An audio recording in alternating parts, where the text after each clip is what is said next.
Okay, good evening, everybody, and thank you all for coming out. So, as Karen already mentioned, my name is Andrew McDowell, and I am the secretary at the Annapolis chapter of the Maryland Writers Association. I've been secretary for quite a few years now. Good evening, thank you for coming. Have a seat and take one of these handouts here, and I will mention that all in a second.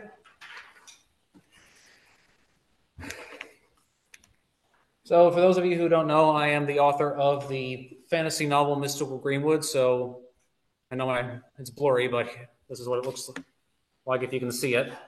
And I've had my poetry, fiction, and essays featured in many anthologies over the years, including in Pen in Hand. So, tonight I wanted to talk about manuscript formatting. And so, for those of you who don't know, this is my second time giving a presentation at the Maryland Writers Association Annapolis chapter, and this is the first time that I'm giving this one. So forgive me if I seem a little rusty or nervous. Okay. So I'm going to share my screen with you so you can see a presentation, but before I do that, I want to put in upload to the chat the handout that I brought. So just give me one moment here to upload that for you. And this will basically have all the notes covered in it.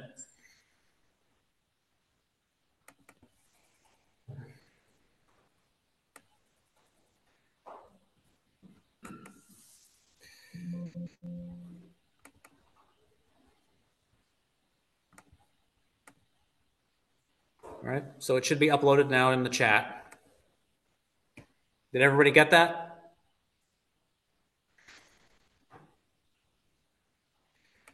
Okay, and before we go on, I forgot as secretary, I have a duty to check. So how many of you here are uppaid MWA members? So I need to record this for I am. our grant. So if you have a picture, you can raise your hand, or you can use the like the thumbs up or green arrow in your reactions.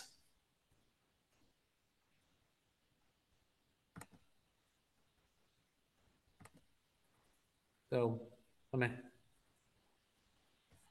So is that everybody? And if you're a first-time attendee and first-time non-member, could you now please raise your hand?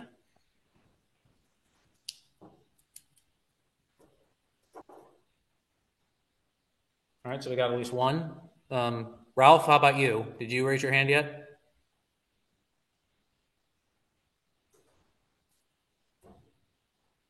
I'm a member. I'm a member, so I couldn't figure out how to raise my hand.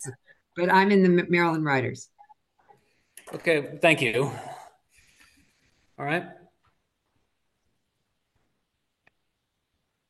So now I'm going to share my screen with you, so hopefully you can see that. Can you all, hold on.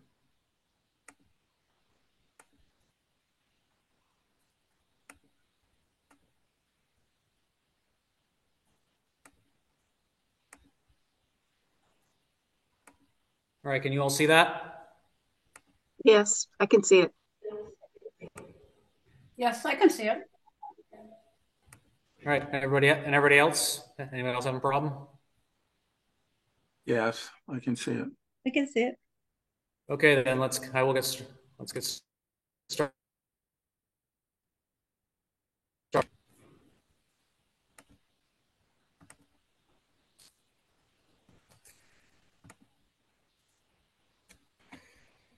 All right, so yes, today, like I said, today's topic is going to be about how to format your manuscript with the end goal of presenting it to publishers and editors. So some of you might be asking why this is important. Well, I'm sure we've all heard the phrase, don't judge a book by its cover. Well, and sad fact is, yes, that's true. Covers are an enticing way to get people to pick up your book. But so is the interior, in fact. And it's the same, not just when you present your book to the world, to the readers, but also to the editors and publishers that you hope will take your book on.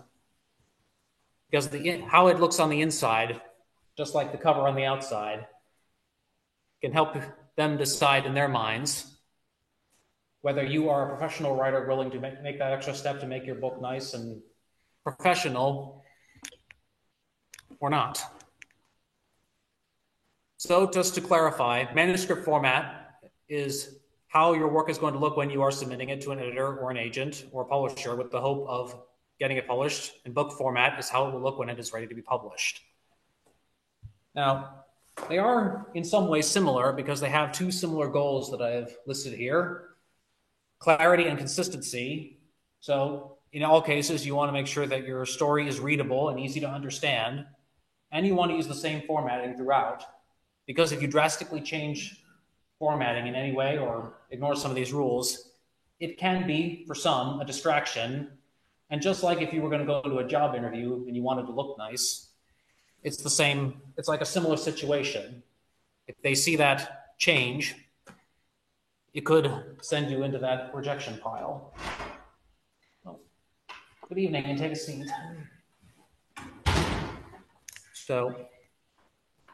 So what I am going over here are just some commonalities that are often found with manuscript formatting. And so I want to stress also that every agent and every publisher will tend to have their own guidelines, which have their little variances. So it's always very important that if you're going to submit to them, read how they want it formatted. Because if you don't format it the way they want, that will pretty much guarantee that you're going into the rejection pile. But again, remember, there are no sets of rules. There are no set rules. And so this is primarily going to focus on manuscript format tonight, but I'll touch a little bit on book format as well. And I should note also that the following tips and guidelines are primarily geared towards fiction writing. Though some, if you're compiling anthologies that also include poetry, these could work too.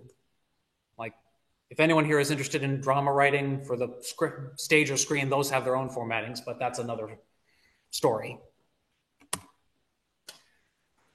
So we're going to start with page size. So this is pretty much how Microsoft Word will format it when you first open a document. So just your standard 8.5 by 11 inches with 1-inch margins all around, and sometimes they will say you can make it 1.25 on the left and right. So yes, that's how it is for manuscript formatting, and this is my first note for anyone who wants to go straight into book formatting if you're going to work with an indie publisher or self-publish. Mirrored margins are the good to have then, because that will give some little room, extra room on the interior so your words don't disappear on the inside. Now we come to the title page. And of course, when you open any book, this is the first page that you're going to see, or in the case of the editor, the first page they will see when they get your manuscript. So yes, you will. The title was usually aligned center, and it's around halfway down the page. And then under it, you'll have your subtitle if you have one, and your author name, and if you so choose, the byline. Like sometimes I've seen it includes the byline, sometimes not. And this is important, and we will go into more of this later. Your title page will not have any header, footer, or page number. Excuse me. What I see on my screen is the basic PowerPoint setup page. It's not a presentation. Yeah, Andrew, your pages are not progressing. There you go. Okay. Let me try the slideshow again. Okay, because now it is showing your title page, slide 4. There you go. Okay. All right. Can you see it move now? It is on slide 4 rather than your title slide.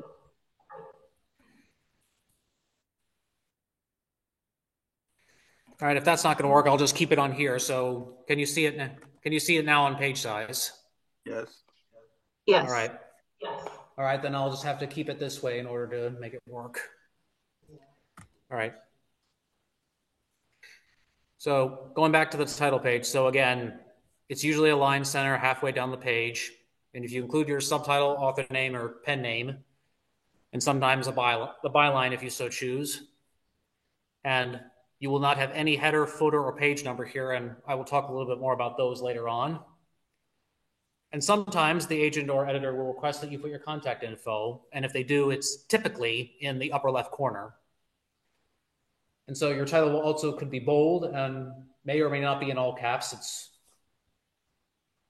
And there have been some times where manuscript format will say include the title like on the opening chapter of your first page, though I personally prefer to have it on its own separate page.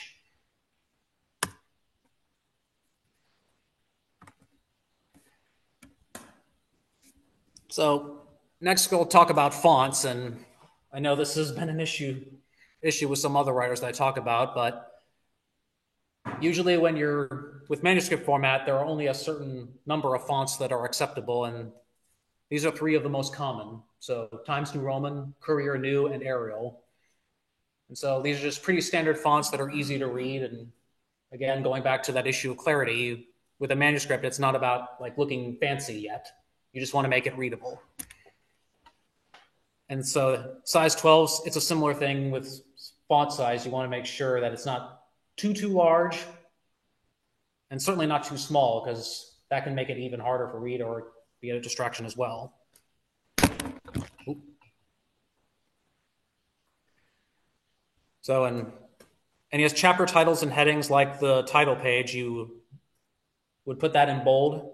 And those are pretty much the only times you would ever bold font for your chapter titles, or if you have headings like in the back, like for example, I have a pronunciation guide in my novel, and the same with the title, you pretty much never use bold anywhere else. And this is something you would also use only pretty much when necessary. Like an example would be if you're going to show direct internal thoughts of a character, like dialogue, or like if you're mentioning a book title in like their conversation. And in the old days, I guess back in the age of the typewriter, that it used to be underlined, but not so much now. And it's a similar situation as well with all caps. Other than titles, you want to use them typically in specific situations. So just something to be mindful not to overuse.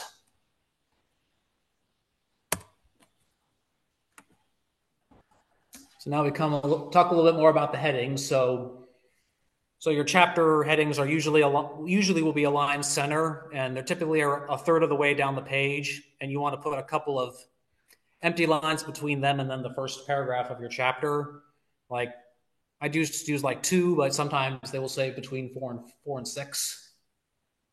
And sometimes if you have both chapter numbers and chapter titles, you can use either an empty line in between them, or you can put them on the same line and separate them with an em dash. And this is also another important thing. When you start a new chapter, it's always best to start it with a page break. So you don't want to just like enter a few lines and then put chapter 2 or whatever on the next one.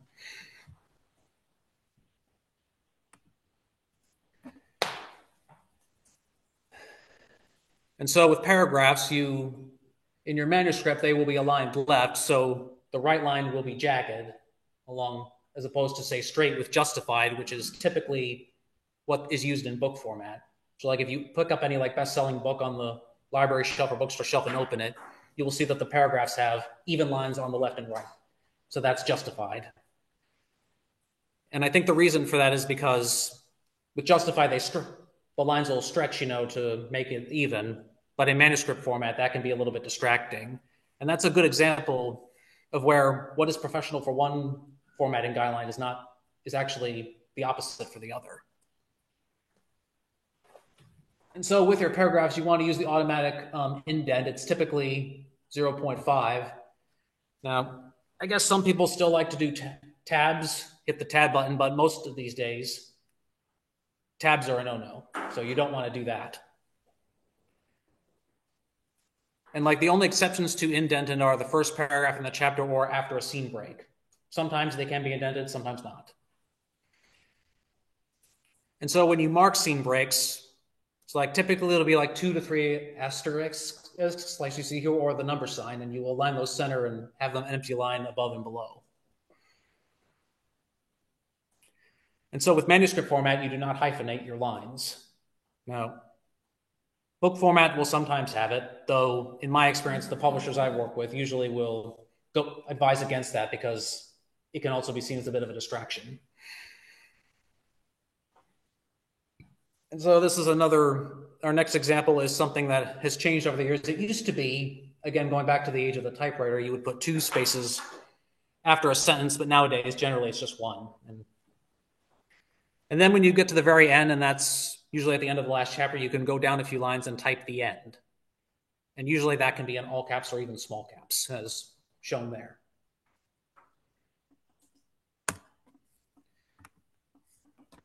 And so now we'll talk a little about headers and footers. So sometimes, and this is usually what I do when I write, you can just put your page numbers in the footer and align them center. Though sometimes I have seen some manuscript guidelines where they will say they want them in the header along with your last name and your title, as shown here with the slashes. Though the only exception to that would be on new chapter pages. So like when you have a new chapter, like such chapter 1, you would not put that there. And I'll try to show you some examples of how you can do that. And so in some books, and this goes to book formatting, you'll see alternate, even, and odd pages with author's name and book title in the headers, and that's a similar situation where you'd want to be careful not to put those on like your chapter titles. So these are just a few more tips on some of the things that I discussed. So I've found that with Microsoft Word, if that's what you use like me, it's often better to format the styles directly rather than just editing, controlling, like highlighting everything and changing them that way. And that'll make it much easier to, like, for example, when you want to change from manuscript to book format. And I also recommend turning off widow orphan control, and I will show you in a minute how to do that. But basically the importance of that is, like, when it's turned on, and that's something I've seen as default usually with Microsoft Word. Like, say you're writing and you have like 1 or 2 lines left of a paragraph to put a paragraph in. If the widow and orphan control is on, and like it's just a couple lines left, the paragraph will automatically go over to the next page and you will have some empty lines. And I have seen some books where it's clearly on and it's like there's some empty space and I don't know what that is. So I recommend turning it off. That way you use up every line on every page. So, and another thing to be aware of with headers and footers, and again, I will go into this in a little bit, you want to keep note of link to previous, because this is how you can make sure, for example, your title page does not have a page number, or if you want to include headers. You want to make sure it's linked to previous or not, and also these page breaks. So usually with just a regular manuscript, you could use simple page breaks all the way throughout, and this is how you would start your next chapter on the next line instead of like just hitting enter several times. You do not want to do that. Is again something you do not want to do. And so and when you want to do like I said scene breaks here, but yeah, it's actually section breaks. So odd page and next page are also important to remember, especially odd for like when you want your first chapter or something like acknowledgments of the dedication, because when you open a book, those tend to always be on an odd page.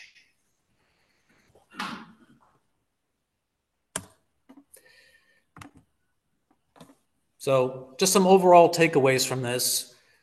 I personally find manuscript format can help you with your own writing and editing before you submit, because show of hands, has anyone here ever actually thought of how they want their book to look on the shelf while they were actually writing it? So I'm guilty as charged. So do we have anyone else who would dare to share their feeling? Yeah. Well, I can tell you from my own experience, I have found that to be a distraction that kept me from focusing on the story. That is why with my first drafts now, I always try to do a general manuscript format instead and then worry about book format afterwards.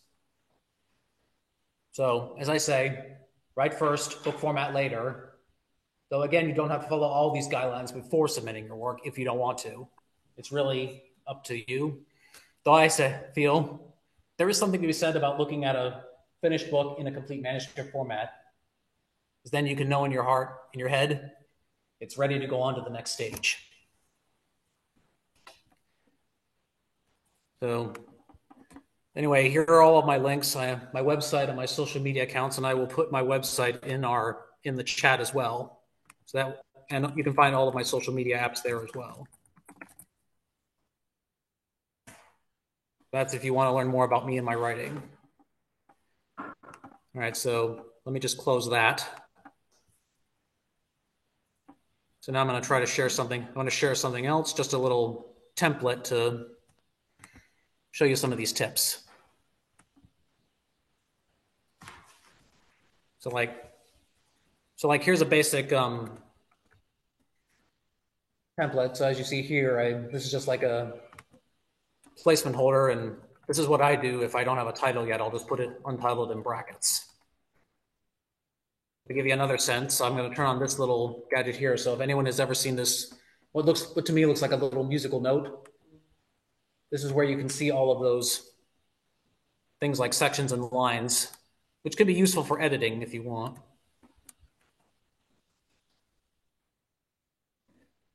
As you can see, you would put the chapter title down here, and you would have your section breaks. So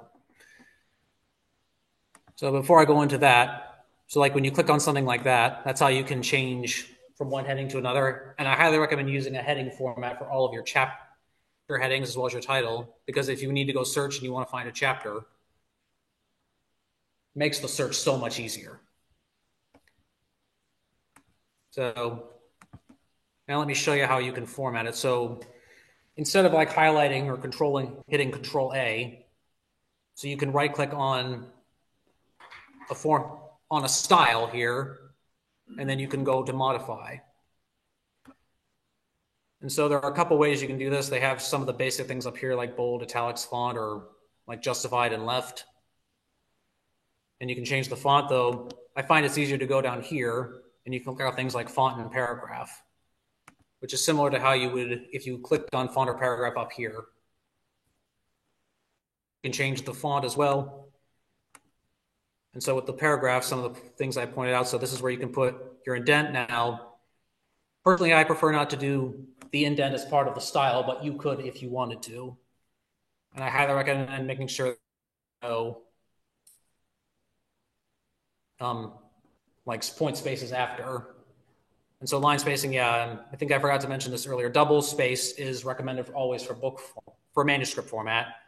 Whereas with a book format, you could go lower, like single, though Word also offers like 1.15, though you'd have to click multiple and then type that in by hand, which is actually something you can do with font as well. You can actually type in decimal numbers. So like if you looked in Mystical Greenwood, the font is Georgia 11.5.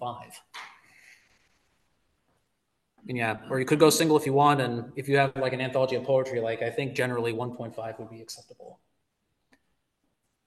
And so if you go to line, pages, and breaks, this is where you would find the Whitfield and orphan control that I mentioned. So it's always good to make sure that these are not checked. And you could also choose, like, for example, headings to make sure other styles to follow as like a basis to bleed over. But always, I find editing the styles directly like that or modifying them. Yes? Where do you go for that orphan control again? Okay, so you could go, like from here, you could go to paragraph, or you could click on paragraph from up here behind all this, and under line and page breaks, this is the orphan control. So,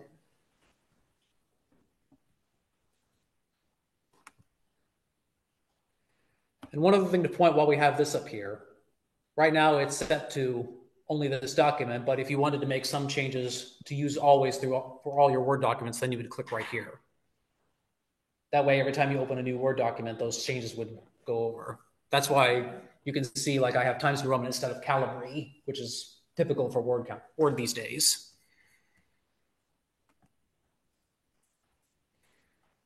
So that's how you would modify, like, styles, for example. And you can always go under and find more here. So this would be good for, like, your book title, for example, or you could use this one. And yeah, you could modify them all like that.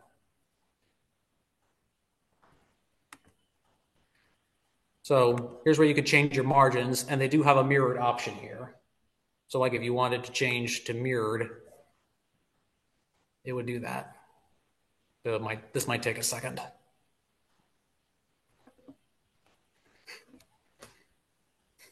Yep, template not responding. Modern technology. So what does the mirrored option do?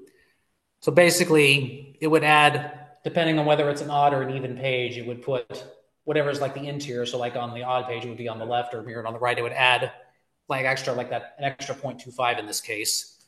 And that's good for book format. So that way your words are not disappearing like when you open it up. One thing that I find really helpful is when you go to like two-page view and you can kind of see which page is like left and right and you line it up so that, all of your gutters and everything, gutter, like as in the page gutter, is all aligned and everything in your margins. Yep, and you could, if you wanted to, you could, like, for example, zoom it out, in or out, so that way you could see your pages. Now, sometimes, though, when you have multiple sections, updating the margins like that can be a little uneven. Yeah, so in this case, like, when you have mirrored, you could always check in this way. So let me show that again under page setup. So if you change one section to mirrored margin, you could also say apply to the whole document rather than just a section. And so these section breaks are what can cause that. And if you wanted to get rid of all your breaks, and sometimes I find that might be a little easy if you're trying to alter the whole book format, you could just go to replace and you could type in these two different characters. So in this case, like for example, the caret M, and just not put anything in there. In this case, we didn't have any, or the B, which would be if the scene breaks.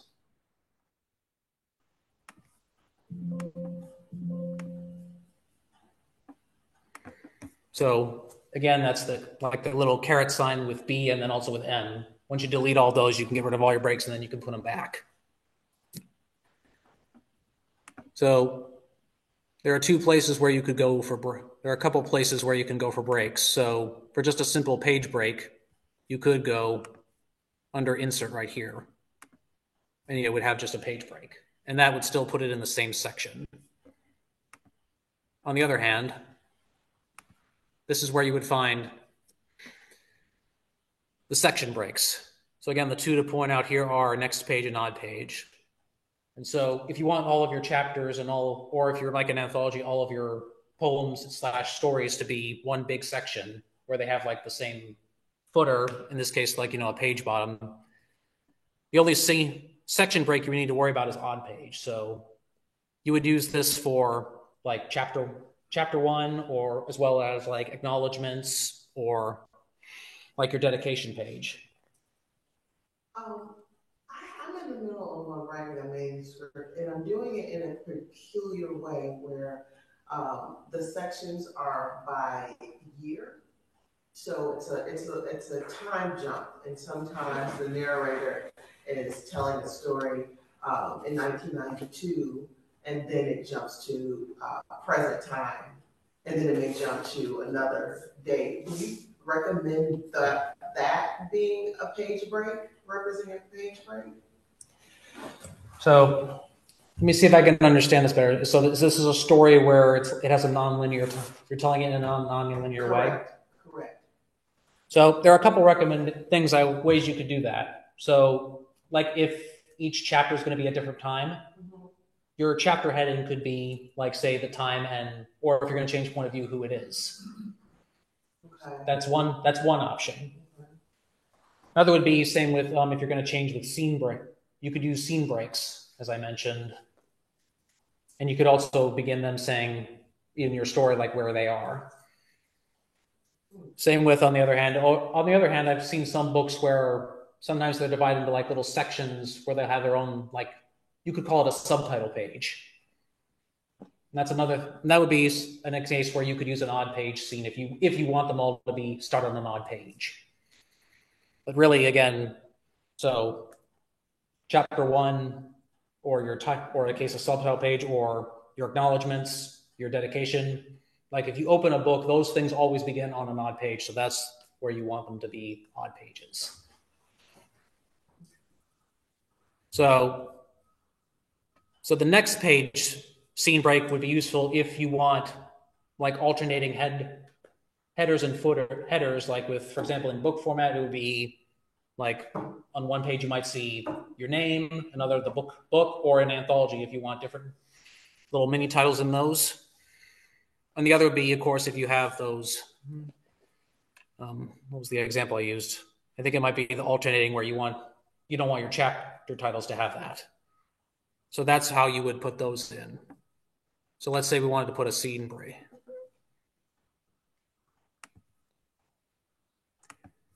So let me show you by clicking on the footer. So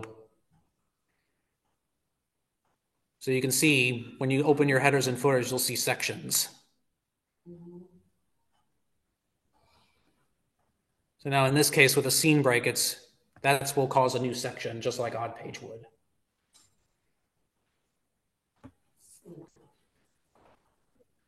And so here you see it says different odd and even pages. So if you're not going to do that, if you just want page numbers at the bottom, make sure that's turned off. And you would also but if you are going to do that, keep it on, but also use different first page. That way your chapter opening page does not have the header. So does that make sense for everybody else?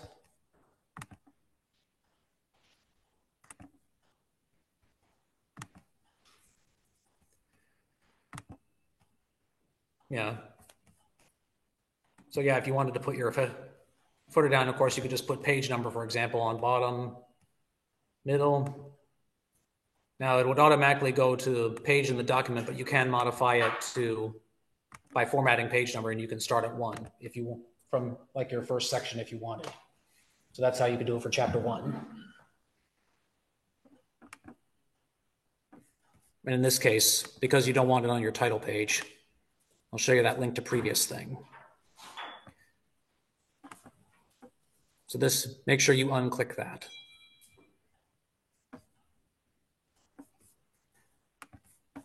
But if you want them, like with chapters, you would keep that on, so that way the same kind of format would go over, but like with your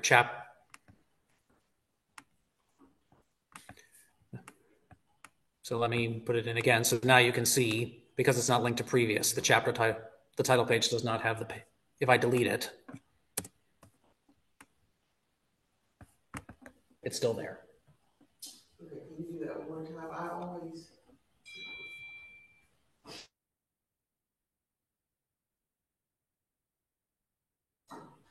So right now,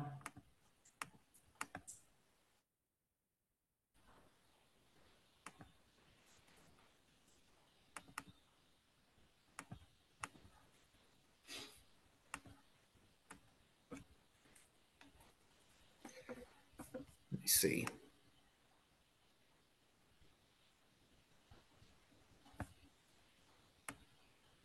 Yeah, sorry, it's a little hard without a mouse, not using my mouse here.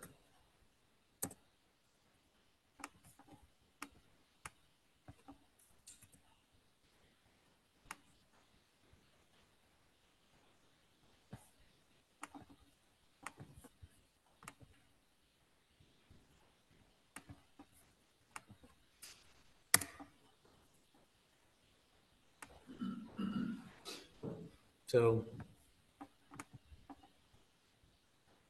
so because it's not linked, I turned off link to previous. That's why the title page does not have. Well, I'll have to email you if I come across that. Yeah. Yeah. Again, if you're not while you're writing a manuscript, you don't really have to worry about like for example, the odd page scene breaks if you don't want to. And I would personally recommend just keeping it with the simple ones to start with. Yeah, and you can always just put a plain scene break if you want, but book format is when you would want to use the odd ones for sure.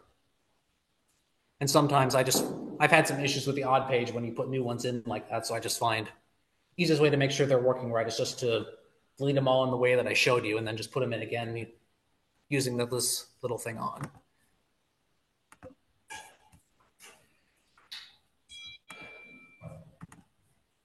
So, and I guess one other thing I can mention here, and this goes again with manuscript and book format,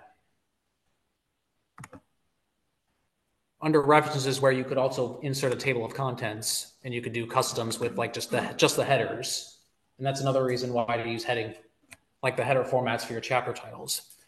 But I will also say this too, in my own experience with the publishers I work with, you would only put a table of contents in if your chapters actually have subtitles, or in the case if you're doing an anthology with multiple titles. If it's just simple chapter 1, chapter 2, don't put a table of contents in.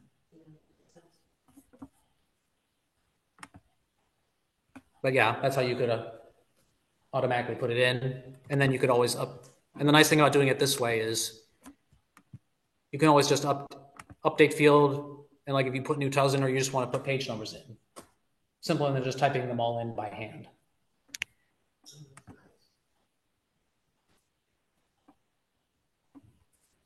I wish I knew about that earlier this year.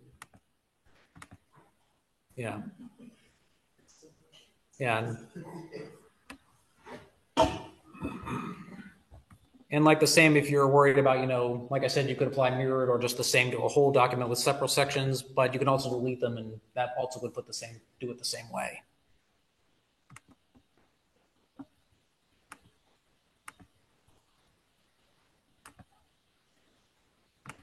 Now, does anybody want me to show me is there anything that I just showed you that you want me to show you again?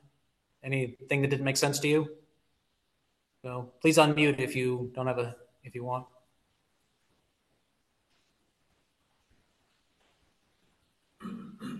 So, does anybody have any questions? I do. So you've covered a lot of content quickly. If you need to find a tutorial that goes into these things in details, that's something. YouTube thing, is there a book that you recommend? What's the best way to have kind of a comprehensive overview of utilizing all of the editing features? Yeah. Well, I have seen some YouTube videos that will show you some of these tips. I'm not sure how old they are, though. I'm pretty sure there would be some. And some of the resources that I listed at the end of the handout offer some of the some of the guidelines. They're not like tutorials, but they will list them. But yeah, I find with, you know, once you do it a few times, you pretty much know where all the little tricks and secrets are. Does anybody else online have any questions? So Andrew, I just wanted to ask you on the breaks. So when you're just breaking between chapters, is it better to do layout, section break, next page, or just simply insert page break? You know, you showed us two different ways. Okay. I would say it depends on how you want to do your headers and footers. So if you just want no headers and just put a page number at the bottom, then just use next page break, just a simple page break. That way all of your chapters are one section. If you want to include headers, the alternating headers, then you would make each chapter its own section, and you would use the next page section break. Okay, so then you do layout, section break, next page, if you want separate. Okay. Yeah, and also be in mind, just be careful, you know, when you're using those alternate even and odd pages, because sometimes, you know, when you do it for one, it may not always work for the other. So it's always good to look over that. But if you just want to do plain and simple, I find the best way to go is just put page numbers at the bottom and use a simple page break. Okay. Yeah, but still, even with that, make sure that it's not linked to previous with your title page, so that way, or anything that comes before that, like a dedication, that way they don't have page numbers. Yeah. Yeah, and again, in any case, especially when you're going to book format, make sure those specific places that I talked about always start with an odd page. Because, again, that's the sign of making it look professional. So, anybody else have any questions?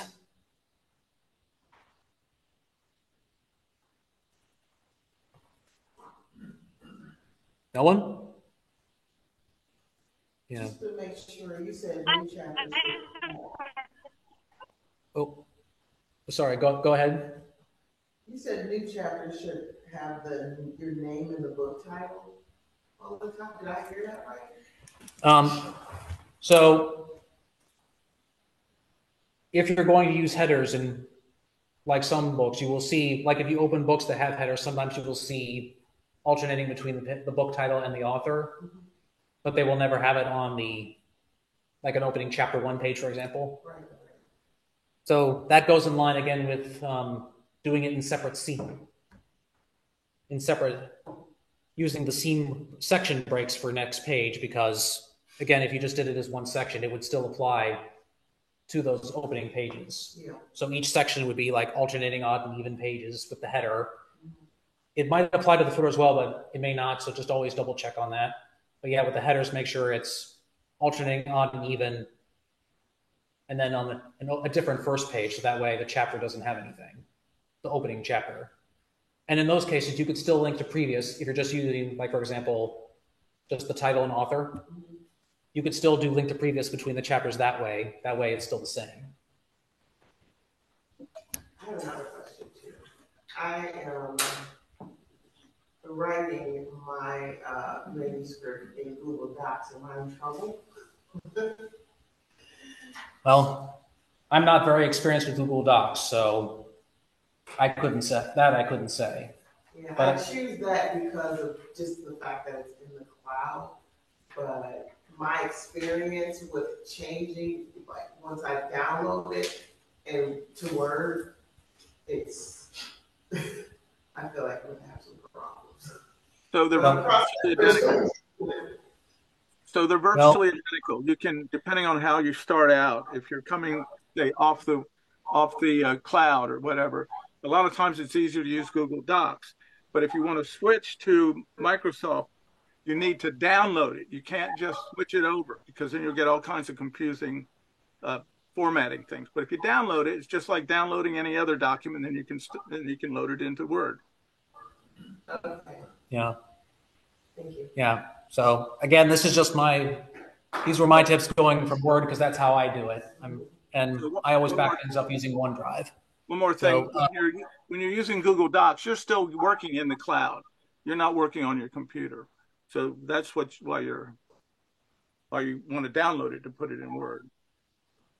Yeah, I mean, at the end of the day, it's going to Word, but just as far as the working, it's just, being had accessible.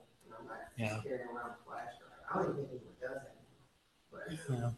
But Well, well, you could always experiment with Google Drive and see what it can do, because that's how I learned a lot of these tips. I just went in and tried to figure out how things work. It was just all a lot of trial and error. So, Marissa, did you have a question? Yeah, can you hear me? Yeah, I can hear you. Okay, perfect.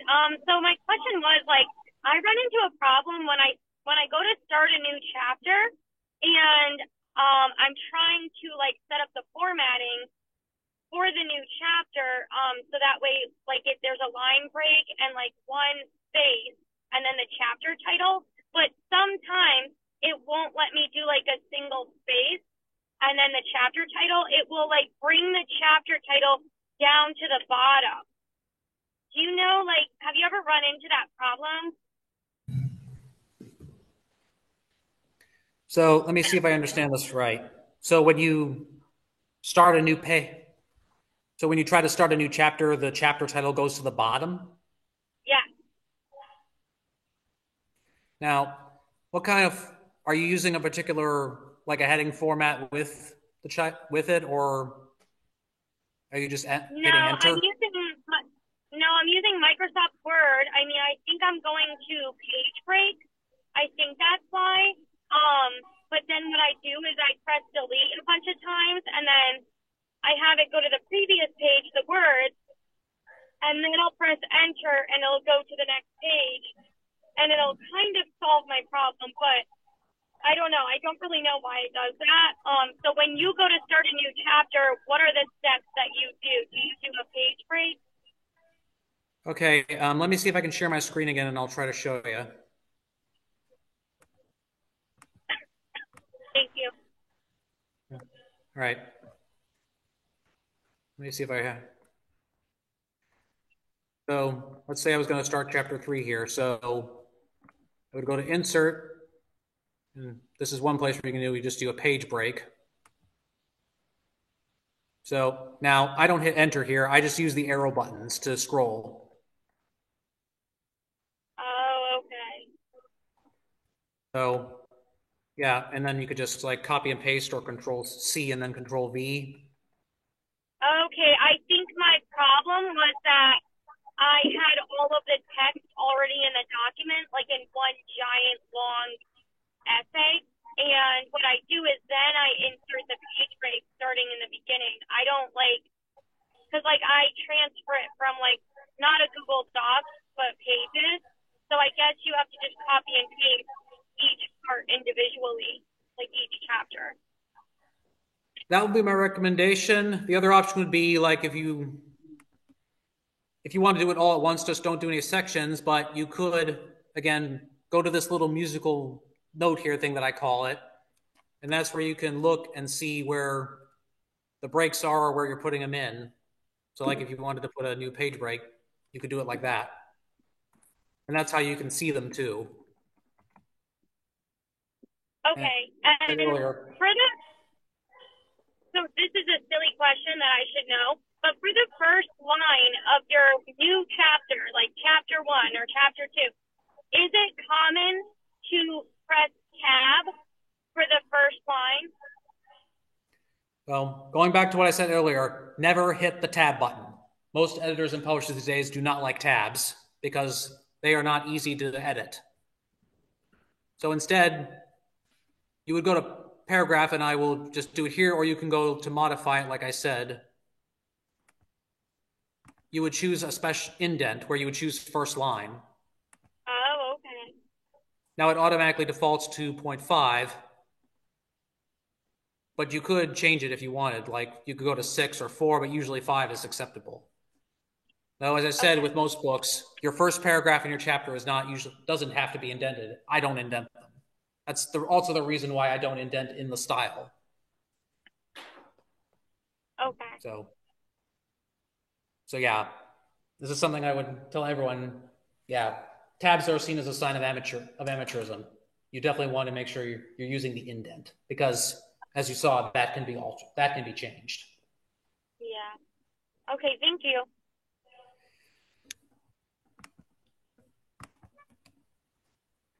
So, does anybody else have any other questions? One quickie. When you do that modify first line, let's say with the 0.5 inches, you can control A the whole document and just change that to like 0.4 and everything will move over, right? Yeah. In that case, if you're going to do it if you're going to edit it in your style, then yes, you could. You could just change it that way. Uh-huh. Yeah. Personally, I don't because I find that causes problems, and I definitely would not be careful when you do Control A if you're going to do it that way because it would affect everything else.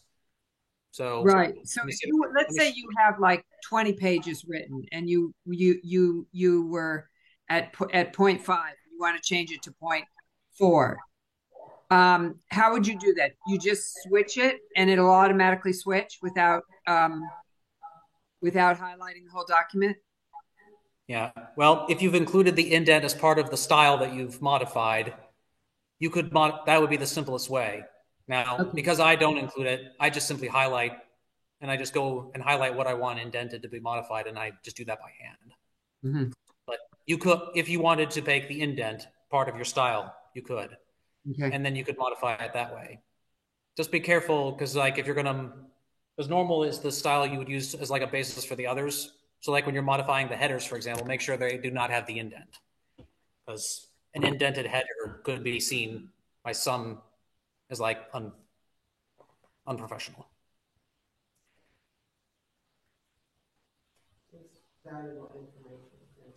So anybody else?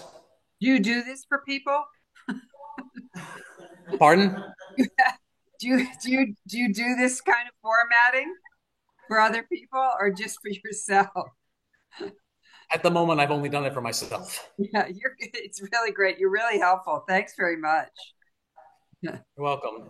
So, does anybody else have any other questions before I turn it back over to Karen?